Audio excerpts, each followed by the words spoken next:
बहुत शुक्रिया Indian overseas Congress New York chapter का, महेंद्र सिंह जी का बहुत शुक्रिया जिन्होंने मुझे आदेशित किया कि न्यूयॉर्क के इस प्रोग्राम में शामिल होना है। मैं डैलस और शिकागो और ह्यूस्टन और उनकी पूरी टीम ने जिस तरह से आज स्वागत किया, इस्तकबाल किया, उसके लिए मैं बधाई दूंगा। आदरणीय संगत जी, हम आपका जिक्र, आपका नाम दिल्ली में बैठ करके सुनते रहते हैं। आपने बहुत ही ईमानदारी के साथ, सेवा के साथ राजनीति को जिया है, सियासत को जिया है। तो इस प्रोग्राम में आपसे भी मुलाकात होना, ये इस प्रोग्राम के लिए मेरे लिए भी बहुत खुशी की बात थी। मेरी आंखों के सामने पूरा हिंदुस्तान बैठा है और सबसे अच्छी बात यह है कि जिस हिंदुस्तान का ख्वाब महात्मा गांधी ने देखा था, पंडित जवाहरलाल नेहरू ने देखा था, मौलाना आजाद ने देखा था, डॉक्टर बाबा साहब अम्बेडकर जी ने देखा था, जिसमें हिंदू, मुसलमान, सिख, ईसाई सब बराबर के भागीदार हैं, वो हिंदुस्तान यहां पे बैठा है। मुझे खुशी है इस बात की। मुझे कहा गया है कि मैं थोड़ी देर आपसे गुफ्तगू करूं, थोड़ी देर आपसे बातचीत करूं। मैं समझ नहीं पा रहा हूं मैं सियासी बातचीत करूं या अदबी बातचीत करूं, लेकिन कोशिश करूंगा कि थोड़ी देर आपसे बातचीत करूं। यूनाइटेड स्टेट्स ऑफ अमेरिका के 35वें प्रेसिडेंट के तौर पर व्हाइट हाउस में दाखिल होने से तकरीबन 4 साल पहले 1956 में जॉन एफ कैनेडी साहब हार्वर्ड यूनिवर्सिटी के स्टूडेंट से बात कर रहे थे, तो उन्होंने वहां एक बहुत बड़ी बात कही थी। उन्होंने कहा था कि अगर सियासतदान शायरी समझते, अगर सियासतदान शायरी समझते और शायरों को थोड़ी सियासत समझ में आती, तो ये दुनिया रहने के लिए और खूबसूरत हो सकती थी। मैं कोशिश करता हूं इन दोनों के बीच में पुल बनने की। दोस्तों, मैं राहुल गांधी का सिपाही बनकर के आपके बीच में खड़ा हूं और इंडियन ओवरसीज कांग्रेस को इस बात की बधाई भी दूंगा। अभी परसों मैं सैम पित्रोदा जी के पास था और उनसे बहुत सारी बातें हुई ओवरसीज कांग्रेस को लेकर के, और इस उम्र में भी उनका जो जज्बा है, जो हौसला है, वो कमाल है। और जब लीडर खुद हौसले वाला होता है तो उसकी पूरी टीम, उसके पूरे साथी उसी हौसले के साथ आगे बढ़ते हैं। तो उन्होंने बहुत चुन चुन करके महेंद्र जी को, इमरान जी को, हमारे जोसेफ साहब को, शरद जी को, एक खूबसूरत टीम उन्होंने इकट्ठा की है। तो मैं इंडियन ओवरसीज कांग्रेस को बहुत बधाई भी दूंगा। आप बहुत निशाने पर भी रहते हैं, इसलिए आप सबको बहुत होशियार भी रहना है कि आप, आदरणीय राहुल जी का कोई मूवमेंट होता है तो पूरा हिंदुस्तान की मीडिया, हिंदुस्तान का IT cell, Bharatiya Janata party का आईटी सेल तैयार बैठा रहता है कि हाँ कुछ तो तलाशा जाए। तो बिल्कुल तलवार की नोक पर चलने जैसा काम आप सारे लोग कर रहे हैं, तो इस बात के लिए आपको बधाई भी दूंगा। लेकिन मुसलसल दुश्मने जहां की निगहबानी में रहना है, जहां घड़ियाल रहते हैं उसी पानी में रहना है। तो हमें एक बड़ी लड़ाई लड़ना भी है। दोस्तों, हम एक मुश्किल दौर में जी रहे हैं और सियासत जहां पर खड़ी है वहां पर बहुत जरूरी हो जा रहा है कि एक लाइन है जिस तरफ नफरत खड़ी है और एक लाइन है जिधर मोहब्बत खड़ी है। एक तरफ नफरत के पैरोकार हैं, उनके कई सारे चेहरे हैं, और एक तरफ मोहब्बत का अलंबरदार है जिसका एक चेहरा है, उस चेहरे का नाम राहुल गांधी है। मैं 2017 में 18 में पहली बार राहुल गांधी जी से मिला।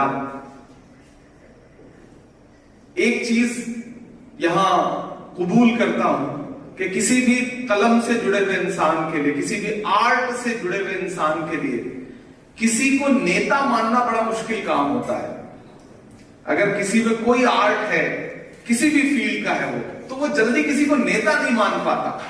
तो जब मैं पहली बार राहुल गांधी जी से मिला तो मुझे लगा कि यही वो शख्स है जिसे नेता माना जा सकता है, उस शख्स के कंधे से कंधा मिला करके चला जा सकता है। और वो दिन और आज का दिन मैं राहुल गांधी के कंधे से कंधा मिलाकर चल रहा हूं। इस सफर में मैंने न जाने कितनों को रास्ते बदलते देखा, न जाने कितनों को कमरे में आकर के माफिया मांग करके दूसरी पार्टियों को ज्वाइन करते हुए देखा, और न जाने कितने ऐसे चेहरों को मैंने बदलते हुए देखा जिनके बारे में तसव्वुर नहीं कर सकता था कि ये मुस्तकबिल में या फ्यूचर में अपना चेहरा बदल लेंगे, अपनी आइडियोलॉजी बदल लेंगे। मुझे याद है कि हम महंगाई के खिलाफ प्रोटेस्ट कर रहे थे पार्लियामेंट में, तो पार्लियामेंट के बाहर उस दिन ये हुआ कि सारे एमपीज जो है वो मार्च करेंगे। मैं पिछले 2024 से पहले की बात कर रहा हूं, 23 की बात है। तकरीबन 70 एमपीज हम एक साथ डिटेन हुए, जिसमें राहुल गांधी जी भी थे, और हमें दिल्ली के किंग्सवे कैंप थाने में ले जाया गया और 6.5 घंटे हम डिटेन थे। राहुल गांधी जी के साथ डिटेन थे तो एक अलग एहसास भी था, एक अलग खुशी भी थी, और पंजाब के भी तमाम सारे एमपीज उस दिन मौजूद थे, सारे लोग हम डिटेन थे, और वहां बैठे बैठे से बातचीत होने लगी। तो इस पे चर्चा शुरू हुई कि कौन राहुल गांधी के साथ चल रहा है, कौन सफर में साथ छोड़ गया। तो वहीं बैठे बैठे मैंने एक शेर कहा कि कांटे गुल के साथ नहीं चल सकते हैं, कांटे गुल के साथ नहीं चल सकते हैं, बुज़दिल खुल के साथ नहीं चल सकते हैं, रास्ते में जो छोड़ गया उसे जाने दो, सब राहुल के साथ नहीं चल सकते हैं।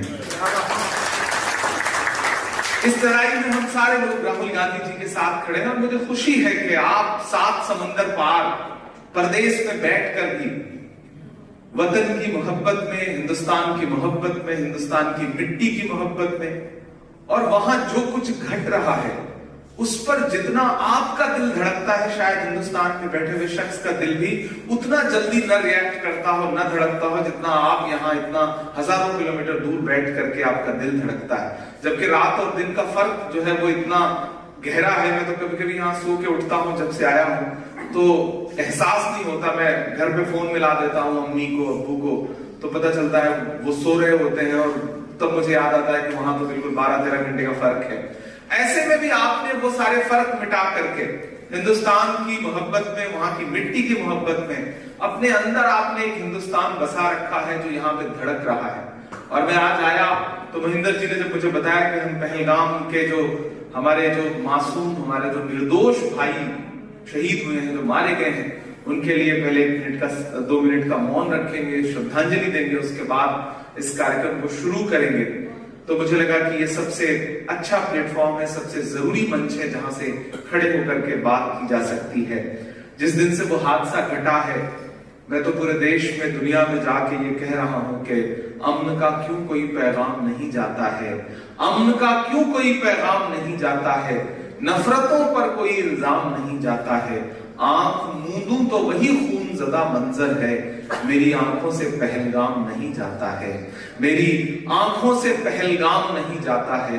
हम सारे लोग उस दर्द को महसूस कर रहे हैं, और हमारे नेता राहुल गांधी जी ने, कांग्रेस वर्किंग कमेटी ने जिस पुरजोर तरीके से रेजोल्यूशन पास करके ये कहा कि हुकूमत आगे बढ़े, जो कार्रवाई करना चाहे, पूरी कांग्रेस पार्टी की लीडरशिप देश के साथ खड़ी है, सरकार के साथ खड़ी है। आप आगे बढ़िए, आप जो कदम उठाएंगे, कांग्रेस वर्किंग कमेटी का रेजोल्यूशन ये कहता है कि कांग्रेस पार्टी हर उस कदम में देश के मासूम निर्दोषों के साथ खड़ी है, पार्टी देश के साथ खड़ी है।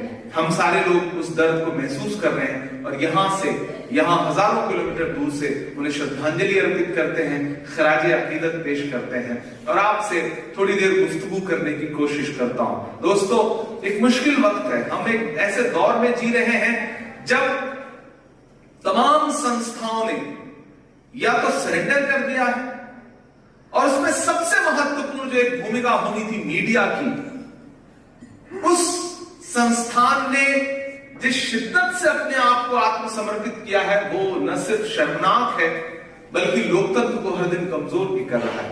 मैं अक्सर अपने भाषणों में ये बात कहता हूं कि सरकार की नाकामयाबियां और विपक्ष की कोशिशें, इन सब के बीच में अगर मीडिया को हटा दिया जाए तो सरकार शायद एक दिन भी न टिक सके, क्योंकि मीडिया जो रोल अदा कर रहा है वो तरह से, मतलब एक होता है समर्पण, एक आत्मसमर्पण और एक बिल्कुल दंडवत लेट जाना, उस भूमिका में मीडिया मौजूद है और हमें उन तमाम संस्थानों से लड़ते हुए भी मोहब्बत की लड़ाई को आगे बढ़ाना है।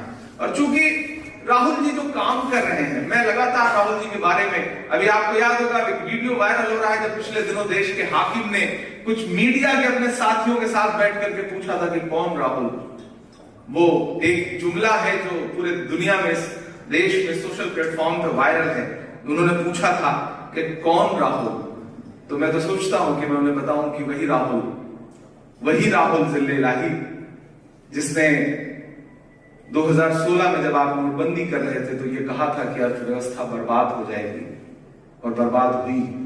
वही राहुल जिसने कोविड की सुनामी आने से 6 महीने पहले ये घोषणा कर दी थी, ये भविष्यवाणी कर दी थी कि कोविड की सुनामी आने जा रही है, सरकार को उसकी तैयारियां करनी चाहिए। आपने उसकी बात नहीं सुनी और पूरी देश ने देखा, पूरी दुनिया ने देखा कि गंगा के किनारे कितनी कितनी लाशें जली और हम सारे लोग वो मंजर देख करके रोते रहे।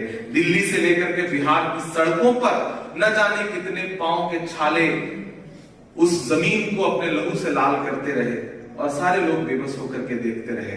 वही राहुल जिसके खिलाफ हजारों करोड़ रुपए खर्च करके प्रोपेगेंडा चलाया जाता रहा, लेकिन एक दिन जब कन्याकुमारी के समंदर के सफर के साहिल पर खड़े होकर के उस शख्स ने कहा कि मैं भारत को जोड़ने के लिए पैदल चलूंगा, पदयात्रा करूंगा, तो मैं उस शख्स के साथ खड़ा था उस शाम। मुझे याद है वो शाम 2022 की वो शाम थी, 23 की, हम सारे लोग खड़े थे और वहां खड़े होकर के उस शख्स ने कहा था कि मैं 4000 किलोमीटर जाऊंगा। तो आप यकीन जाने, आप यहां बैठे हैं, हम 4 किलोमीटर भी चलने का ख्वाब देखते हैं तो हमें लगता है कि कैसे चल पाएंगे, लेकिन एक शख्स कह रहा था हम 4000 किलोमीटर चलेंगे। और एक ऐसा शख्स जिसके बारे में देश का मुखिया क्या कहता है, वो तो शहजादा है, वो तो राजकुमार है। ये जुमला आपने सुना होगा ना, उनके भाषणों का सबसे महत्वपूर्ण जुमला है कि भाई वो तो शहजादे हैं, वो तो राहुल गांधी तो राजकुमार हैं। तो मैं तो अक्सर अब ये कहता हूं कि भाई एक ऐसा राजकुमार जिसे आप राजकुमार कहते थे, वो 4000 किलोमीटर चला, अपने पैर के छालों की परवाह किए बगैर चलता रहा। लोगों को, लाखों लोगों को, करोड़ों लोगों से को अपने गले से लगाता रहा, उनके आंसू पोंछता रहा, उनके दर्द बांटता रहा। और कन्याकुमारी से चलते चलते जब वो कश्मीर पहुंचा तो पूरा देश, वो जो पिछले कुछ सालों में जो सोशल मीडिया के जरिए प्रोपेगेंडा फैलाया गया था, वो सारा प्रोपेगेंडा उस एक यात्रा ने ध्वस्त करके रख दिया और देश ने देखा कि कौन राहुल, वही राहुल जिसके नाना पंडित जवाहरलाल नेहरू इलाहाबाद की नैनी जेल में 3659 दिन कैद रहे अंग्रेजों के खिलाफ। वही राहुल जिसकी दादी ने अपने खून का एक एक कतरा भारत की मिट्टी पे कुर्बान कर दिया।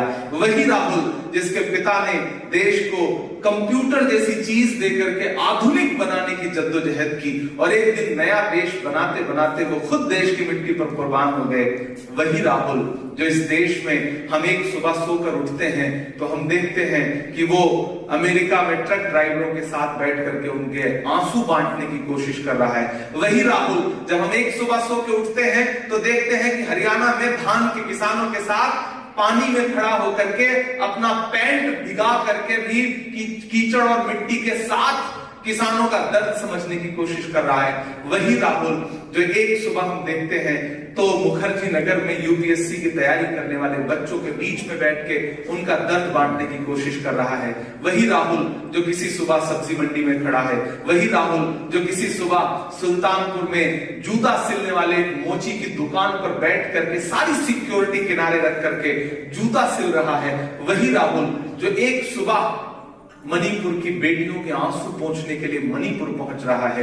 वही राहुल जो एक सुबह जब पहलगाम में हमारे मासूम लोग मारे गए तो वही राहुल जो मिलिट्री हॉस्पिटल में पहुंच करके जो वहां घायल है उनके आंसू पोंछ रहा है। वही राहुल जो अगली सुबह कानपुर में शुभम द्विवेदी जो उस हमले में शहीद हुआ उसके परिवार के आंसू पोंछ रहा है। वही राहुल जिसे न जाने क्या क्या कहा भारतीय जनता पार्टी और उसके नेताओं ने, लेकिन वही राहुल जो अलग खड़ा होकर के कह रहा है कि मेरे लिए देश सबसे जरूरी है, मेरे लिए डॉक्टर बाबा साहब अंबेडकर का संविधान सबसे जरूरी है, मेरे लिए जमहूरियत सबसे जरूरी है। और यहां खड़ा होकर के, क्योंकि मैं कांग्रेस पार्टी का माइनॉरिटी डिपार्टमेंट का नेशनल चेयरमैन भी हूं, तो आपसे ये कहना चाहता हूं साथियों, एक चीज याद रखिएगा कि दुनिया के किसी भी देश में जब भी डेमोक्रेसी कमजोर होगी, जब भी डेमोक्रेसी कमजोर होगी, तो जो सबसे पहली चोट पड़ेगी वो माइनॉरिटीज को पड़ेगी, दुनिया के किसी भी देश में। इसलिए घर सजाने का तसव्वुर तो बहुत बात का है, पहले ये तय हो कि इस घर को बचाएं कैसे। वो जमहूरियत, वो लोकतंत्र जिसे हर दिन कमजोर करने की कोशिश की जा रही है, वो लोकतंत्र बचेगा कैसे, वो संविधान की किताब बचेगी कैसे जो बहुत पवित्र है, जिसे कितने अरमानों के साथ, कितनी कोशिशों के साथ देश को सौंपा गया है, वो संविधान जिसे हर दिन कुचलने की कोशिशें की जा रही है, वो बचेगा कैसे। मैं देश की राज्यसभा में बैठता हूं, अपनी आंखों के सामने बहुत सारे मंजर देखता हूं। मैं सौभाग्यशाली हूं कि महज 34 साल की उम्र में देश की सबसे बड़ी पंचायत का हिस्सा हूं और वहां बैठ करके तमाम मुद्दों पे लड़ रहा हूं। मैं डरा नहीं, मैं झुका नहीं, कहीं छुप छुपा के खड़ा नहीं। जो डटे हुए हैं महाज पर, मुझे उन सफों में तलाश कर। मैं लगातार बोल रहा हूं, मैं लगातार लड़ रहा हूं और सवाल पूछ रहा हूं देश की हुकूमत से भी और उन तमाम संस्थानों से भी जिनके मिलने से लोकतंत्र बनता है। मैं युवा हूं और मेरी एक अपनी पहचान ये भी है कि मैं इमरान हूं। यहां तमाम, मुझे अच्छा लग रहा है कि माइनॉरिटीज के साथी ज्यादा तादाद में यहां बैठे हैं, लेकिन शरद जी बोल रहे थे तो मुझे ऐसा लगा कि यही वो भारत तो है जिसकी खोज करने के लिए कभी पंडित जवाहरलाल नेहरू निकले थे। यही वो भारत है जिसके लिए पंडित जवाहरलाल नेहरू ने कहा था कि मैं मर जाऊं तो मेरी चिता की जो राख है उसे समेटना और उसे हवा में ले जाकर के भारत में बिखेर देना, ताकि भारत की मिट्टी में मेरी राख मिल जाए।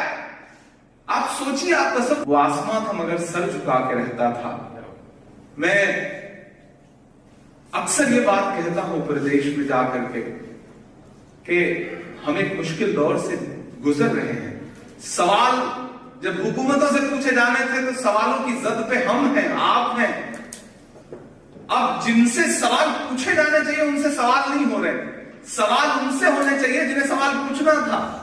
एक अजीब सा गड्ढमड्ढ सा माहौल है पूरे देश में, लेकिन ऐसे दौर में हमारी लड़ाई और बड़ी है।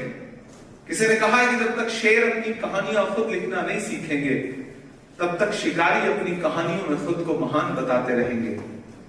तो आपको कहानियां लिखना तो सीखना पड़ेगा। और एक चीज याद रखिए दोस्तों, मैं बहुत सियासी बातचीत आपसे नहीं करना चाहता। मुझे पता है आप तमाम सियासी भाषण सुनते रहते हैं। मेरा तेवर अलग है, मेरी पहचान अलग है, तो मैं कोशिश कर रहा हूं कि थोड़ा सा मैं आपसे भावनात्मक तौर पे बात करूं। देश जिस माहौल से गुजर रहा है, जो नफरतें बोई गई हैं, उन नफरतों का अंजाम बहुत खराब है। और मेरे जैसा इंसान, मैं सोचता हूं कि मैं प्रेम की कविताएं लिखूं, मैं सोचता हूं कि मुझे खुदा ने कलम दिया और लिखने का हुनर दिया तो मैं दुनिया की खूबसूरती के गीत गाऊं, गीत लिखूं। लेकिन जब देखता हूं कि किसी सुबह कहीं किसी सड़क पे किसी का लिबास देख करके उसे लिंच कर दिया जा रहा है, या देखता हूं कि कहीं कोई किसान नेता है तो उसकी पगड़ी उछाल दी जा रही है। कीमत तो बहुत बढ़ गई शहरों में धान की, लेकिन विदा न हो सकी बेटी किसान की। मौका मिला तो लोगों ने कुर्सी के वास्ते तस्वीर ही बिगाड़ दी हिंदुस्तान की। ऐसे दौर में हम जी रहे हैं और वहां रह करके जिस लड़ाई को लड़ना है वो लड़ाई बहुत मुश्किल है। लेकिन अपने लगाए हुए जो दरख्त हैं हम उन्हें सूखने नहीं दे सकते। मुझसे किसी ने कहा कि राहुल जी जब ये नारा लगाते हैं कि संविधान बचाओ, संविधान बचाओ, संविधान कहां खतरे में है जो आप बचाने की बात कर रहे हैं। हमने कहा जो घर बनाता है वो दीवारों की अहमियत वही समझ सकता है। जिन्होंने संविधान बनाने में, संविधान रचने में, तिरंगे के बनने में जिन्होंने रत्ती भर को योगदान नहीं दिया, वो उस एहसास को समझ ही नहीं सकते। कांग्रेस पार्टी वो पार्टी है जिसने देश की बुनियाद रखी है, देश को बनाया है, संजोया है, तो हमें हमारी जिम्मेदारियां इसलिए और बड़ी भी हैं कि हम इस देश को किस तरह से बचाएं, उसकी खूबसूरती को किस तरह से बचाएं। दोस्तों,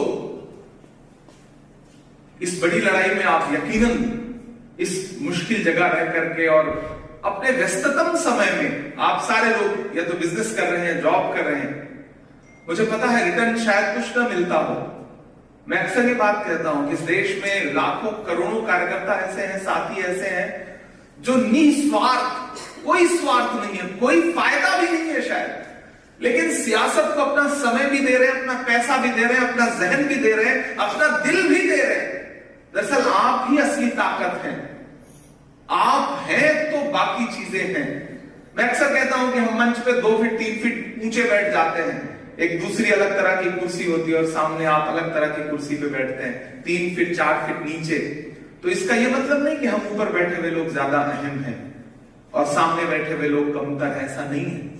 तराजू में 2 पलड़े होते हैं, एक इस तरफ है, एक इस तरफ है, और झुका वही होता है जिसमें वजन ज्यादा होता है।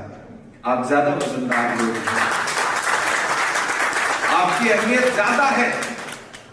महान बादशाह सिकंदर ने जब यूनान फतेह किया तो जीत का जश्न मनाने के लिए उस शहर की सड़कों पर निकला, तो उसने देखा कि सारा शहर जश्न मना रहा है उसके जीत का, लेकिन एक फकीर इंसान है जो सड़क के किनारे बेखबर होकर के सो रहा है।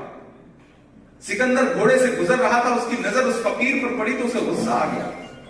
वो अपने घोड़े से उतरा और उतर के उस सोते हुए फकीर के पास गया। उसे देख करके गुस्से में उसे जोर की एक लात मारी और लात मार के कहा, क्यों रे फकीर, मैंने शहर फतेह कर लिया, यूनान फतेह कर लिया, लोग जश्न मना रहे हो, तू सो रहा है।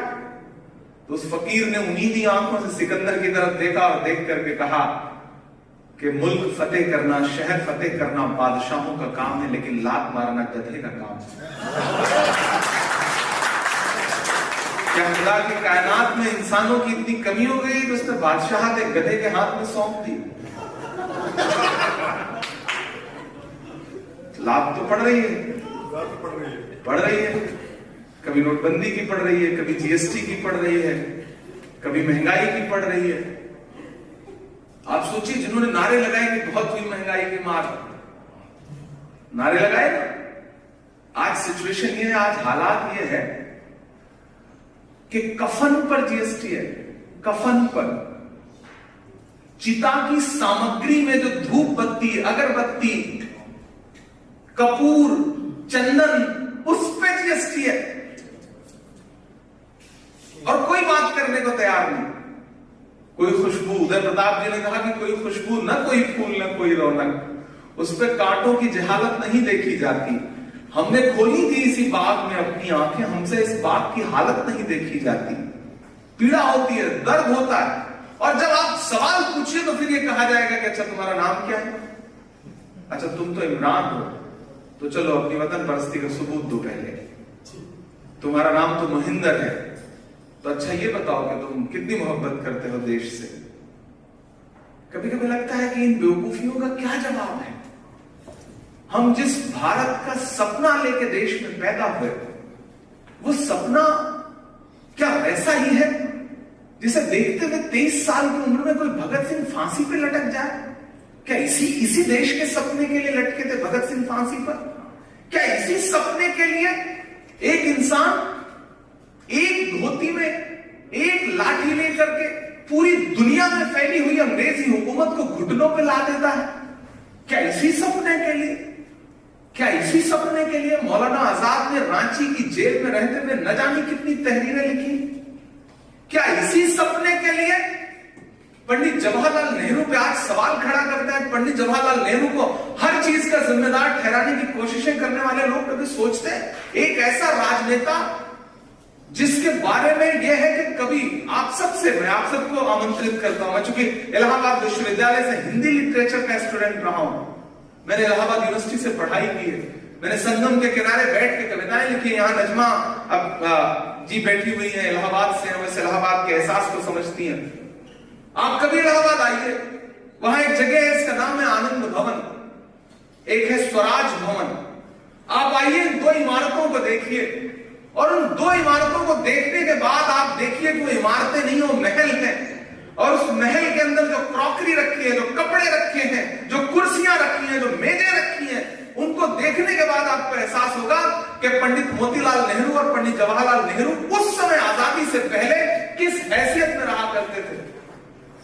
आज ये नए नए लोग आके कहते हैं कि नहीं तो फला जगह इतने पैसे की चोरी कर दी, उस परिवार पे इल्जाम लगाते हो जिस परिवार ने वही आनंद भवन, वही स्वराज भवन इस देश को दान कर दिया। कभी कभी लगता है कि हम कौन सी लड़ाई लड़ रहे हैं, किन लोगों के बीच में संविधान और लोकतंत्र की दुहाइयां दे रहे हैं। लेकिन कितना भी मुश्किल हो, हमें लड़ना तो है, हमें बात तो करनी है।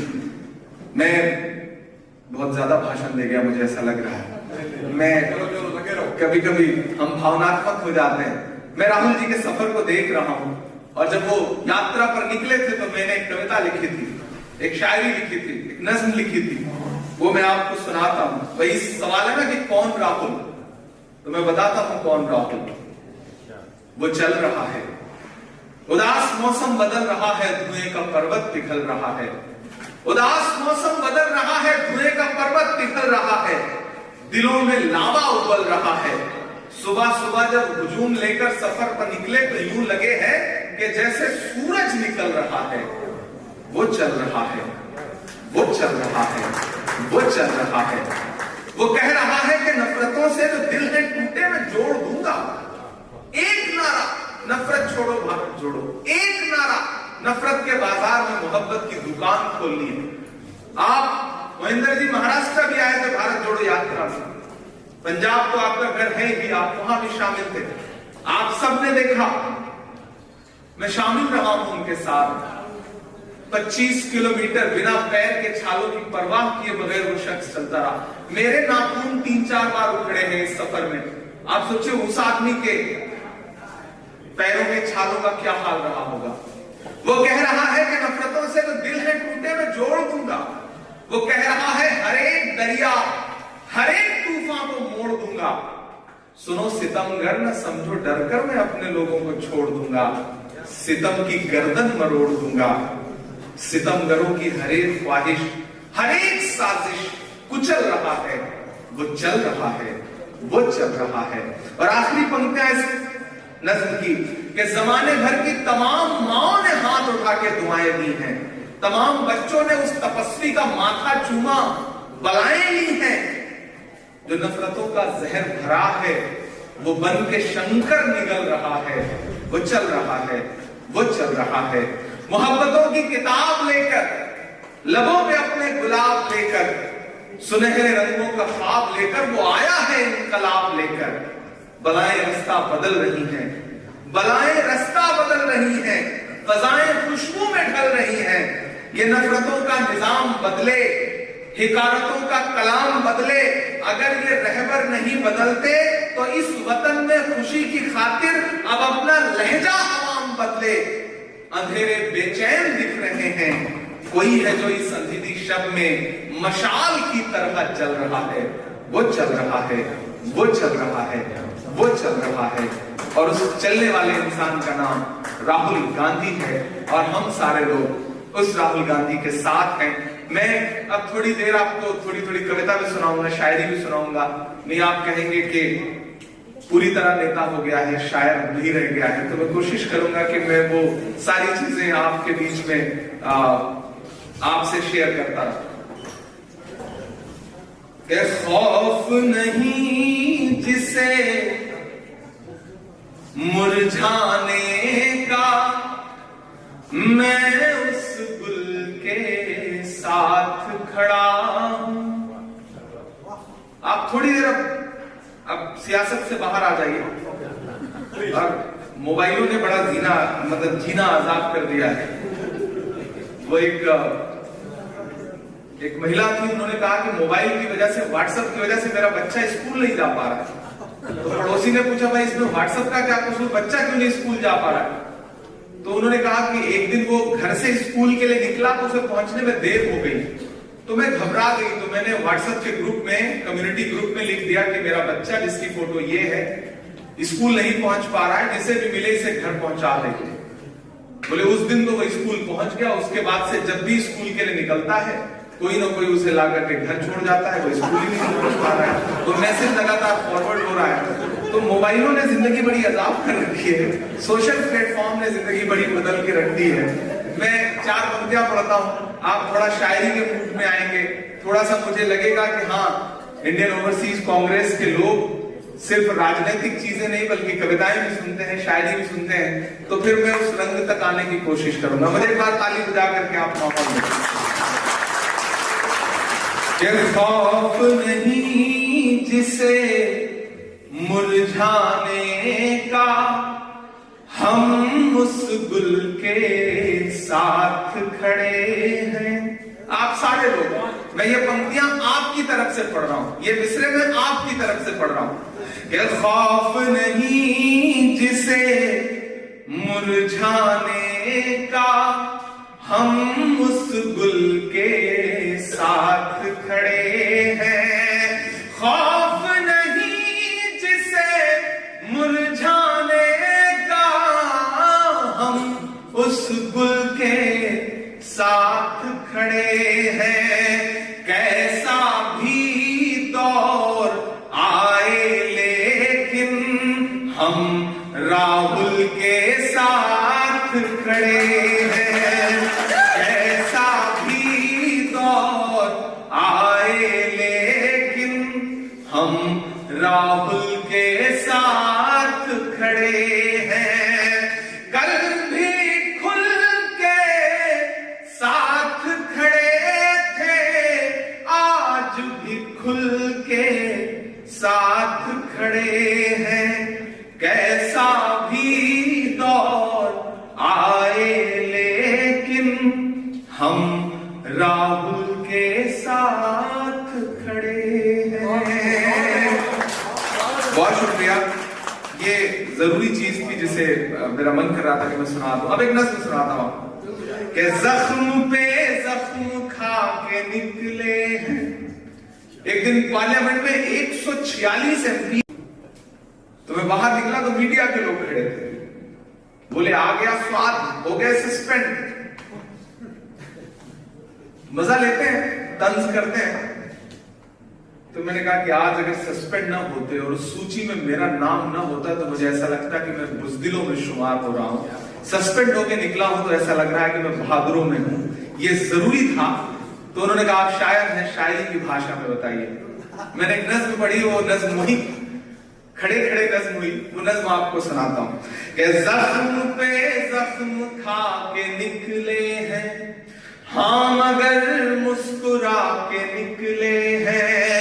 जख्म पे जख्म खा के निकले हैं, हाँ मगर मुस्कुरा के निकले हैं। सर झुकाने का हुक्म जब आया, सर झुकाने का हुक्म जब आया, और भी सर उठा के निकले हैं, और भी सर उठा के निकले हैं, और भी सर उठा के निकले हैं। कि हर सितम का जवाब आएगा, देखना इनकलाब आएगा।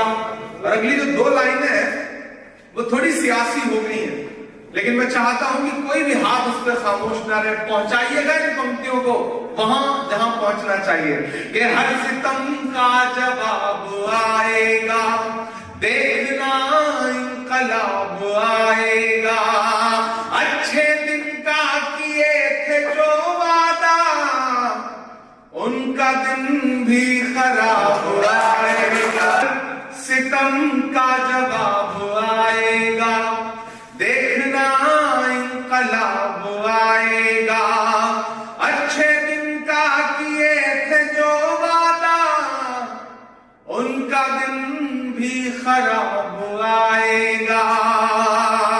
कि हम तो निकले हैं मुस्कुराते हुए, हम तो निकले हैं मुस्कुराते हुए, और वो तिल मिला के निकले हैं, नारे हक लगा के निकले हैं।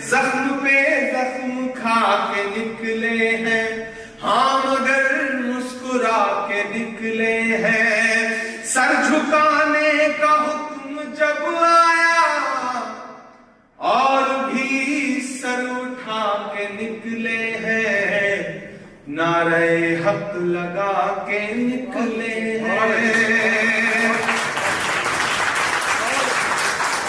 किसी ने कहा इमरान साहब कहां सियासत, कहां साहित्य, आप इस दुनिया में कहां आ गए, आप तो वहां के आदमी हैं। तो मैंने कहा कि मोहब्बत कौन करता है, सियासत कौन करता है। मोहब्बत कौन करता है, सियासत कौन करता है। मुझे मालूम है मेरी हिफाजत कौन करता है। और हम ही ने लाज रखी है बुजुर्गों की यहाँ, वरना सभी टुकड़ों पे पलते हैं, बगावत कौन करता है। तो इस दौर में जो खड़ा है, जो लड़ रहा है, जो बोल रहा है, उसकी कद्र करिए, उसका सम्मान करिए, उसकी इज्जत करिए, क्योंकि ये लड़ाई बहुत बड़ी लड़ाई है। तब मैं ये पंक्तियां पढ़ता हूं, ये झूठ को नापसंद करते हैं, सच का नारा बुलंद करते हैं। झूठ को नापसंद करते हैं, सच का नारा बुलंद करते हैं। हाकिमे वक्त से अदावत है, वो हमें कम पसंद करते हैं, वो हमें कम पसंद करते हैं। इन अंधेरी सियाह रातों में एक दिया हम जला के निकले हैं, नारे हक लगा के निकले हैं, और भी सर उठा के निकले हैं। बहुत शुक्रिया। मैं एक कविता और सुनाता हूं, फिर इस कार्यक्रम को उसके अंजाम तक पहुंचाते हैं। देखिए, इमरान साहब बहुत समझदार आदमी हैं। इन्होंने शुरू में मुझे फोन किया, मैसेज किया, और मैं वक्त नहीं निकाल पा रहा था, तो फिर इन्होंने सीधे मोहिंदर साहब को जिम्मा सौंप दिया। और मोहिंदर साहब की आवाज में, उनकी बातों में, मैं कभी मिला नहीं उनसे, लेकिन फोन पर ऐसा लगा जैसे कोई बड़ा बुजुर्ग, कोई अपने परिवार का अहम सदस्य। इतने प्यार से उन्होंने कहा कि न्यूयॉर्क आ जाइए। मैं कल रात शिकागो में 2 बजे रात तक मुशायरे में था, बिल्कुल सोया नहीं, सुबह उठ करके 9 बजे एयरपोर्ट निकलना था। तो बस मोहिंदर साहब की आवाज में, इनकी बातों में कुछ बात है कि मजबूर होके आ गए।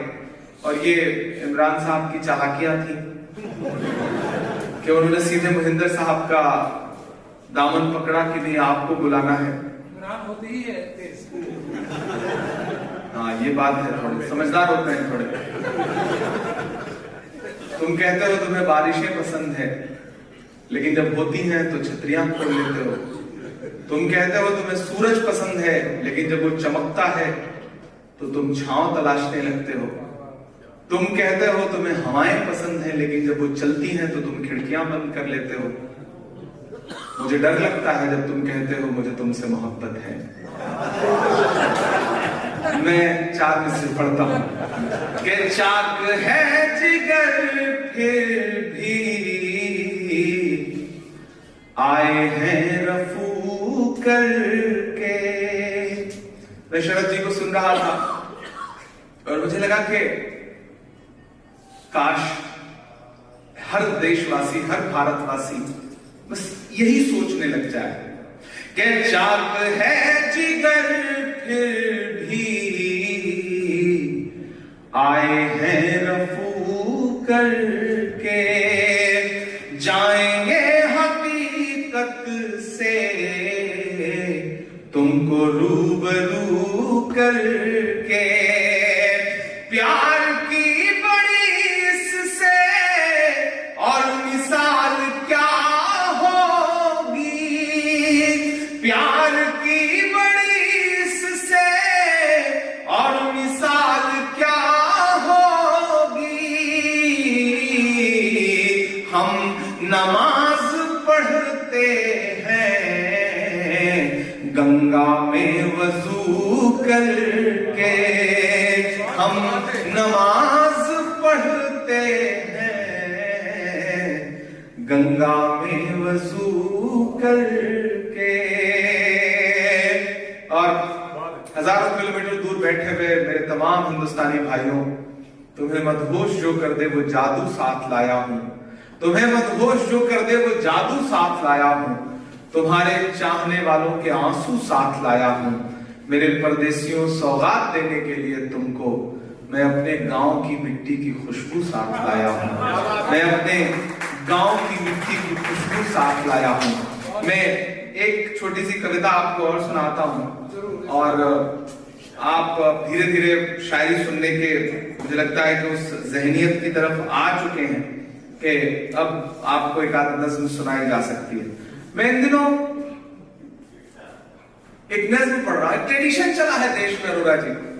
हम एक सुबह उठते हैं तो इलाहाबाद इलाहाबाद नहीं होता, कुछ और हो चुका होता है। हम एक सुबह उठते हैं तो किसी शहर जिसमें हमने सांसें ली हैं, जिसमें हमने जिंदगी को जिया है, जिसमें हम अपने पैरों पे घुटनों के बल चल के बड़े हुए हैं, पता चलता है कि एक हुक्मरान ने कह दिया कि आज से शहर का ये नाम नहीं है। हालांकि वो शहर और उसका नाम हमारी रगों में बसा हुआ है, सांसों से कैसे निकालें उसे। लेकिन एक सनक चल रही है, नाम मिटा दो, इमारतों के नाम बदल दो, निशानियां मिटा दो, विरासत मिटा दो। मैंने एक नज्म कही जिसका उन्वान है लाल किला। मैं वो नज्म आपको सुनाता हूं और आप सारे लोग उस नज्म को सुनेंगे तो आपको अच्छा लगेगा। आप बस ये सोचें कि माइक पर इमरान प्रतापगढ़ी नहीं खड़ा है, बल्कि लाल किला खड़ा होकर के बोल रहा है। इन दिनों ऑफिशियली इनविटेशन मिलता है भाषण सुनने के लिए, तो अब मेंबर ऑफ पार्लियामेंट हैं तो जाना पड़ता है। कभी कभी जब मैं उन दीवारों के पड़ोस से गुजरता हूं तो मुझे ऐसा लगता है जैसे वो दीवारें कह रही हैं। मैं पढ़ता हूं, सुनिएगा। मैं लाल किला हूं, मैं लाल किला हूं। आप जब मोबाइल में रिकॉर्डिंग करने में लग जाते हैं ना तो फिर ताली बजाना और दाद देना तो भूल ही जाते हैं। तो रिकॉर्डिंग करते रहिए, लेकिन दूसरा वाला काम भी आपको करना है, क्योंकि हम इसी मोहब्बत की बुनियाद पर लंबा सा सफर तय करते हैं। मैं लाल किला हूं, मैं लाल किला हूं, हिंदुस्तान में तुझे तोहफे में मिला हूं। मैं लाल किला, लाल किला, लाल किला हूं, मैं लाल किला हूं। पहला बंद पड़ता है इस नज़्म का कि मेरे बनाने वाले से नफरत भी है उनको, और मेरी दीवारों से मोहब्बत भी है उनको। जो पीछे लोग बैठे हैं सबकी शिरकत, तो थोड़ी देर आप भूल जाइए कि आप किसी सियासी कार्यक्रम में बैठे हैं, थोड़ी देर सिर्फ शायरी का जश्न हो कि मेरे बनाने वाले से नफरत भी है उनको, और मेरी दीवारों से मोहब्बत भी है उनको। भारत की सिपाही है मेरी लाल दीवारें, सदियों की गवाही है मेरी लाल दीवारें। देखा गया एक ख्वाब हूं मैं शाह जहां का, तामीर कामयाब हूं मैं शाह जहां का। तारीख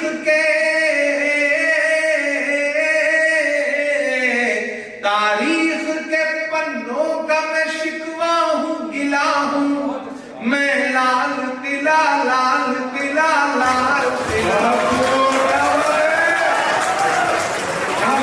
मैं लाल किला हूं।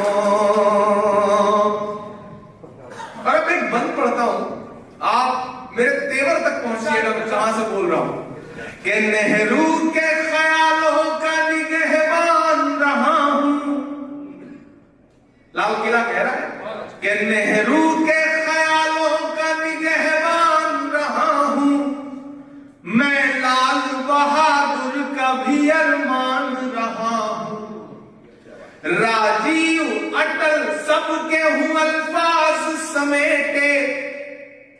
अगली जो लाइन है ना उसमें एक नाम आएगा, और नाम वो नहीं आएगा जो आप सोच रहे हो, लेकिन जो नाम आएगा ना उसके लिए मन में जो श्रद्धा हो, जो सम्मान हो, उसे तालियों में बदलना। मैं पढ़ता हूं, सुनिएगा कि नेहरू के ख्यालों का निगहबान रहा हूं, मैं लाल बहादुर का भी अरमान रहा हूं। राजीव अटल सबके हूं अल्फाज समेटे, खामोश समन मोहनियत अंदाज समेटे,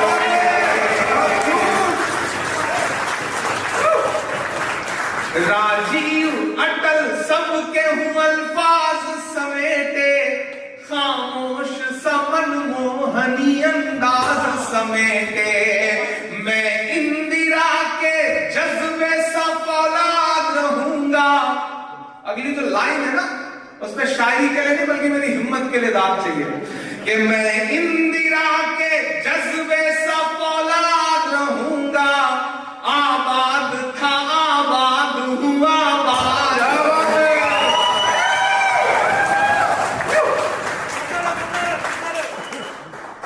नेहरू के ख्यालों का निगहबान रहा हूं, मैं लाल बहादुर का भी अरमान रहा हूं, राजीव अटल सबके हूं अल्फाज समेटे, खामोश समन मोहनी अंदाज समेटे, मैं इंदिरा के जज्बे सा फौलाद रहूंगा, आबाद था आबाद हुआ आबाद रहूंगा, मैं हिंद के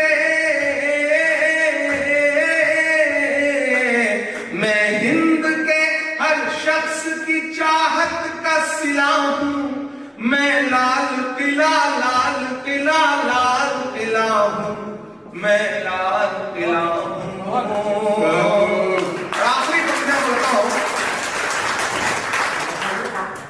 कि बेशक सियासत की मैं तहरीर नहीं हूं, मुझे लगता है सियासत करो, लेकिन जो देश के कुछ बड़े स्तंभ हैं उनको तो छोड़ दो, उन पे तो सियासत मत करो।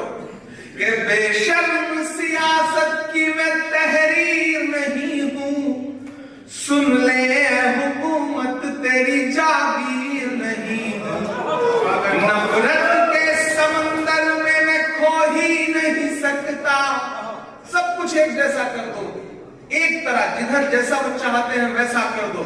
तब ये पंक्तियां पढ़ता हूं कि बेशर्म सियासत की मैं तहरीर नहीं हूं, सुन ले हुकूमत तेरी जागीर नहीं हूं, नफरत के समंदर में मैं खो ही नहीं सकता, मैं एक किसी रंग का हो ही नहीं सकता। बहुत तालियां अभी तो पंक्तियों में बजनी चाहिए कि नफरत के समंदर में मैं खो ही नहीं सकता, मैं एक किसी रंग का हो ही नहीं सकता, अंदाज मेरा मस्त मलंगा ही रहेगा। आप तैयार रहिएगा, अंदाज मेरा मस्त मलंगा ही रहेगा, गुंबद पे सदा मेरे तिरंगा ही रहेगा।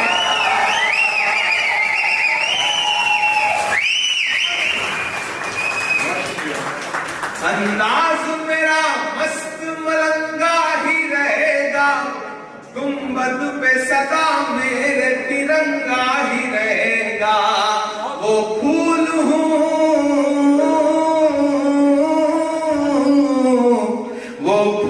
हूँ जो खार की छाती पे खिला हूँ, मैं लाल किला लाल किला लाल किला हूँ, मैं लाल किला हूँ, मैं लाल किला हूँ।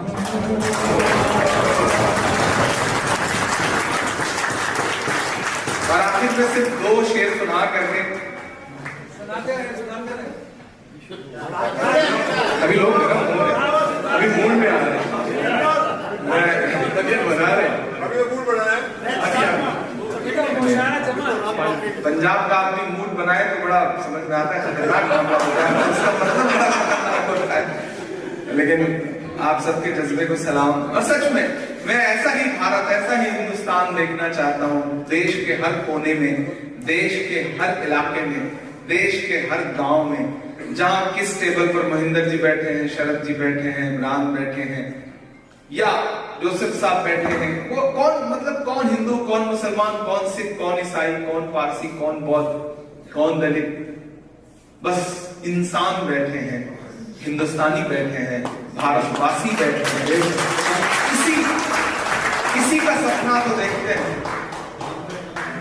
जमीन पर घर बनाया है मगर जन्नत में रहते हैं। हमारी खुशनसीबी है कि हम भारत में रहते हैं। वो भारत, इसका सपना हमारे बुजुर्गों ने, पुरखों ने देखा। लेकिन जब सियासी बयान आते हैं, मैंने कहा ना, राजनेता नेताओं के बयानों का अपने ढंग से उत्तर देते हैं, मैं अपने ढंग से उत्तर देने की कोशिश करता हूं। पिछले दिनों एक बयान आया और देश के मुखिया का बयान था वो, और बड़ा हल्का बयान था वो। अमूमन हल्के बयान ही देते हैं वो। जब उन्होंने बयान दिया तो मैंने बेसाख्ता ये मिसरे पढ़े कि ये किसने कह दिया तुमसे कि बस पंचर बनाते हैं। याद है स्टेटमेंट उनका? ये किसने कह दिया तुमसे कि बस पंचर बनाते हैं। अगली लाइन सुन के मुझे बताना, ये सिख कौम बैठी हो, आप बैठे हो, अगर लिस्ट निकाली जाए कुर्बानियां देने वालों की तो सरे फहरिस्त नजर आएंगे आप सारे लोग। तब इमरान ये मिसरे पढ़ रहा है, ये किसने कह दिया तुमसे कि बस पंचर बनाते हैं। ये किसने कह दिया तुमसे कि बस पंचर बनाते हैं। वतन पर हंस के जो कट जाए ऐसे सर बनाते हैं। वतन पे हंस के जो कट जाए ऐसे सर बनाते हैं। और एक तरफ नफरत की राजनीति है और एक तरफ नफरत के बाजार में मोहब्बत की दुकान खोलने वाले राहुल गांधी की राजनीति है। मैं इस राजनीति का हामी हूं तो ये मिसरे पढ़ रहा हूं। वतन पे हंस के जो कट जाए ऐसे सर बनाते हैं।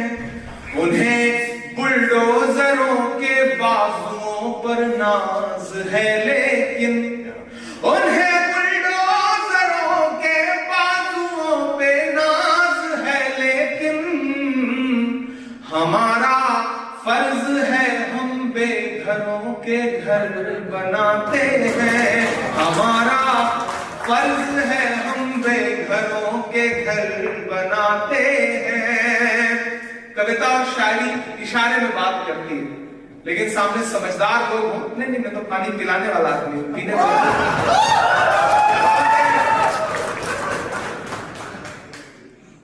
हमारा फर्ज है हम बेघरों के घर बनाते हैं। मैंने कहा ना, प्रतीक, सिंबल समझिएगा कि अजब है कैन वसून का, अजब उनकी कलाकारी। मैं बिल्कुल नाम नहीं लूंगा, आप बहुत समझदार होते हैं, आप पहुंच जाएंगे। अजब है कैन वसून का, अजब उनकी कलाकारी।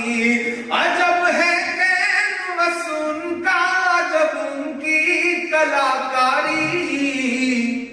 वो जो मंजर बनाते हैं लहू में तर बनाते हैं। वो जो मंजर बनाते हैं लहू में तर बनाते हैं। मैंने देश की पार्लियामेंट में भी ये बात कही थी कि नदियों को साफ करने की बातें मत करिए, सिर्फ उन्हें गंदा करना बंद कर दीजिए, नदियां अपने आप साफ हो जाएंगी। मैंने पार्लियामेंट में ये बात कही थी कि जंगल उगाने के लिए अलग से बजट मत लगाइए, पेड़ों को काटना बंद करिए, जंगल अपने आप उग जाएगा। मैंने देश की पार्लियामेंट में कहा था कि शांति स्थापित करने के लिए मीटिंगें मत करिए, सिर्फ अशांति फैलाना बंद कर दीजिए, शांति अपने आप हो जाएगी। मैंने पार्लियामेंट में उनकी आंख से आंख मिला करके कहा था कि किसी से मोहब्बत की सिर्फ बातें मत करिए, लोगों से नफरत करना बंद कर दीजिए, मोहब्बत अपने आप दिखने लगेगी। मैं अंत में, चूंकि हमें उस कार्यक्रम तक भी पहुंचना है कि एक कैंडल के थ्रू हमें उन शहीदों को, उन मासूम लोगों को, उन बेगुनाहों को श्रद्धांजलि देनी है। लेकिन मैं चाहता हूं कि मैं पहले शब्दों से श्रद्धांजलि दे लूं, उसके बाद फिर हम अंत में इस कार्यक्रम को करेंगे। मैं अंत में एक नज्म पढ़ता हूं और जिसे मैं पूरी दुनिया में जहां भी जा रहा हूं मैं इसे पढ़ रहा हूं। मैं शायर हूं, उस घराने से आता हूं जो शिव बटालवी का घराना है, साहिर लुधियानवी का घराना है, गालिब का घराना है, तुलसी का घराना है, मीर का घराना है, मीरा का घराना है। मैं उस घराने से आता हूं। सियासत में तो आ गया, नसीब लेके आ गया। मैं तो कहीं किसी गांव में, छोटे से गांव में पैदा हुआ। और ये बात मैं बहुत मोहब्बत से कह रहा हूं कि दुनिया कहती है राहुल गांधी की राजनीति का मानक क्या है। मेरे जैसा एक व्यक्ति जो प्रतापगढ़ के छोटे से गांव में पैदा हुआ, मुख्यालय से तकरीबन 20 किलोमीटर दूर, जिसने 12वीं तक अपनी पढ़ाई साइकिल से चला करके 12-13 किलोमीटर 15 किलोमीटर जाते थे पढ़ाई करने के लिए। पूरी खानदान में 5 पीढ़ियों तक राजनीति में किसी का कहीं कोई लेना देना नहीं। ऐसे एक इंसान की जब मुलाकात हुई और राहुल गांधी जी ने जब मुझे बुलवाया, मेरी मुलाकात हुई, हमने बातें की और जब मैं उनके कंधे से कंधा मिला के खड़ा हुआ तो एक दिन उन्होंने सारे फैसले किनारे रखते हुए मेरे जैसे इंसान का हाथ पकड़ा और हाथ पकड़ के कहा कि देश की सबसे बड़ी पंचायत में जाओ, वहां अन्याय के खिलाफ, बेइंसाफी के खिलाफ आवाज बुलंद करो। तुम्हारी आवाज के साथ राहुल गांधी खड़ा है। यह है राहुल गांधी का विजन और मैं उनकी मोहब्बत को सलाम करता हूं और अपने फर्ज को सियासत में आने के बाद भी निभाते रहने की कोशिश करता हूं। मैं एक नज्म पढ़ रहा हूं इन दिनों, आप उस एहसास तक पहुंचेंगे। कोई ताली नहीं चाहिए, बस बिल्कुल खामोशी चाहता हूं। ये शायद उन मासूमों के लिए, उन बेगुनाहों के लिए और दुनिया भर के बेगुनाहों के लिए शायद सच्ची श्रद्धांजलि होगी जिनका लहू कहीं भी बेगुनाह तौर पे बहाया जा रहा है। मैं पढ़ता हूं, सुनेगा। कि सिर्फ लाशों की फसल आती है जब जमीन खून में नहाती है। सिर्फ लाशों की फसल आती है जब जमीन खून में नहाती है। गोली चाहे कहीं चले लेकिन जान इंसानियत की जाती है। सिर्फ लाशों की फसल आती है जब जमीन खून में नहाती है। गोली चाहे कहीं चले लेकिन जान इंसानियत की जाती है। पूछता हूं तमाम दुनिया से, पूछता हूं तमाम तीनों से, अम्न के हर निगार खाने से। पूछता हूं तमाशबीनों से, जालिमों नींद कैसे आती है जब कोई रूह छटपटाती है। गोली चाहे कहीं चले लेकिन जान इंसानियत की जाती है। जालिमों नींद कैसे आती है जब कोई रूह छटपटाती है।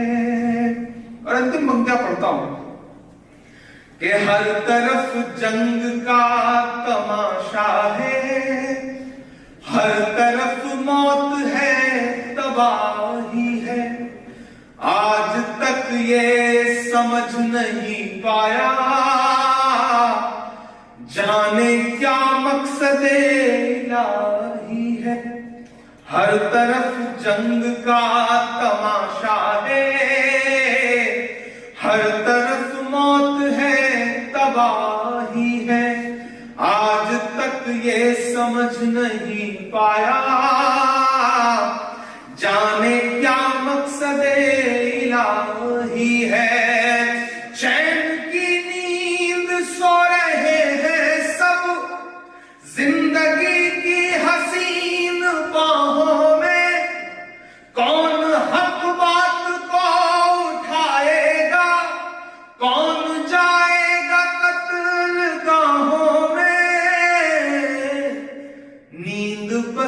ख्वाब ही दिखाती है,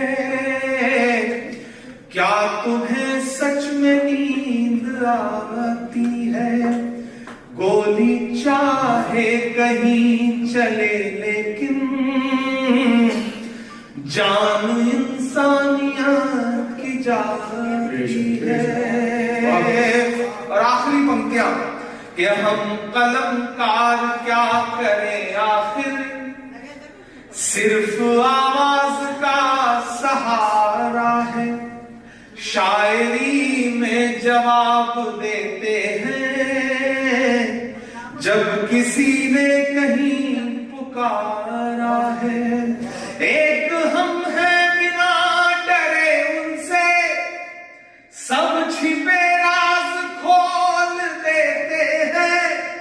लोग डरते हैं जिसको कहने से, हम खुलेआम बोल देते हैं।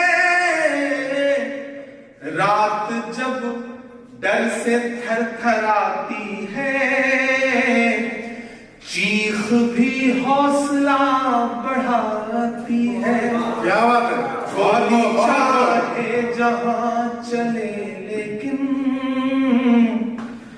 जान इंसानियत की जाती है।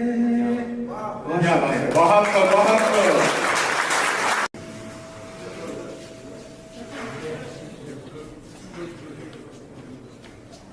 पुढे बघा.